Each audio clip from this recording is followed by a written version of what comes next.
যে রেশন কার্ডগুলো আছে সেই রেশন কার্ডগুলোকে বলে দেওয়া হয়েছে যে আধিকারিক আছেন, আমলা আছেন, সেইগুলো আপনারা নির্দিষ্ট করুন এবং সেই কার্ডগুলো ডিলিট করুন। এটা নিয়েই মূল উদ্দেশ্য আজকে আমাদের এখানে সমাবেশ সম্মেলন করা। রেশন কার্ডে বড় দুঃসংবাদ চলে এলো। আগামী 15 জুনের মধ্যে বাতিল হতে চলেছে লক্ষ লক্ষ রেশন কার্ড। আজকের ভিডিওতে জানাবো কাদের কাদের রেশন কার্ড বাতিল হবে, কাদের রেশন কার্ড বাতিল হবে না। সম্পূর্ণ ভিডিওটি দেখুন এবং এমন গুরুত্বপূর্ণ আপডেট পেতে চাইলে চ্যানেলটি অবশ্যই সাবস্ক্রাইব করে রাখুন।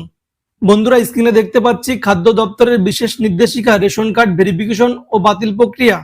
এবার দেখে নিই কাদের রেশন কার্ড বাতিল হতে চলেছে। এসআইআর ভোটার লিস্ট থেকে যাদের নাম ডিলিট হয়েছে, এটি সবচেয়ে প্রধান কারণ। এসআইআর এর পর ভোটার তালিকা থেকে যাদের নাম চূড়ান্তভাবে ডিলিট করে দেওয়া হয়েছে, খাদ্য দপ্তরের ভেরিফিকেশনে তাদের রেশন কার্ড সরাসরি বাতিল করা হবে। মৃত ব্যক্তি, যে সমস্ত রেশন কার্ডধারী ব্যক্তিরা মারা গেছেন অথচ পরিবার থেকে এখনো খাদ্য দপ্তরের নাম কাটানো হয়নি, তাদের রেশন কার্ড সম্পূর্ণ বাতিল করা হবে।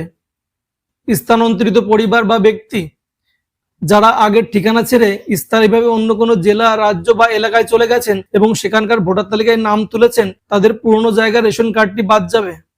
দীর্ঘদিন অনুপস্থিত ব্যক্তি, যারা নিজ এলাকায় দীর্ঘদিন ধরে থাকেন না, যাদের বুথ স্তরের ভেরিফিকেশনে খুঁজে পাওয়া যায়নি এবং ভোটার তালিকা থেকে নাম কেটে দেওয়া হয়েছে, তাদের রেশন কার্ডও থাকবে না। ভুয়ো ও ডুপ্লিকেট কার্ড, একই ব্যক্তির নামে একাধিক রেশন কার্ড থাকলে অথবা ভুয়ো বা অসত্য তথ্য দিয়ে তৈরি করা কার্ডগুলো এই ভেরিফিকেশনে ধরা পড়বে এবং বাতিল হবে। বৈধ প্রমাণ দিতে না পারলে ভেরিফিকেশনের সময় খাদ্য দপ্তরের আধিকারিকের কাছে যদি কোনো ব্যক্তি তার সশরীরে উপস্থিতি বা বৈধ নথির প্রমাণ দিতে ব্যর্থ হন, তবে তার রেশন কার্ড ব্লক করা বা ডিলিট করে দেওয়া হবে। এবার দেখে নিন কাদের রেশন কার্ড বাতিল করা হবে না। এসআইআর ট্রাইব্যুনালে আবেদনকারী, ভোটার তালিকা থেকে নাম বাদ দেওয়ার পর যারা নিয়ম মেনে এসআইআর পুনর্বিবেচনার জন্য আপিল বা আবেদন জানিয়েছেন, তাদের রেশন কার্ড এখনই বাতিল করা হবে না।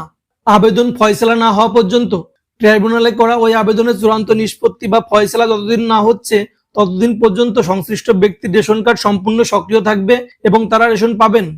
সিএএ এর অধীনে আবেদনকারী, যে সমস্ত নাগরিকেরা সিএএ বা নাগরিক সংশোধনী আইনের অধীনে আবেদন জানিয়েছেন, তাদের রেশন কার্ড এই প্রক্রিয়ায় বাতিল করা হবে না। তার মানে আপনি যদি সিএ তে আবেদন করে থাকেন, তাহলে আপনার রেশন কার্ড বাতিল হবে না।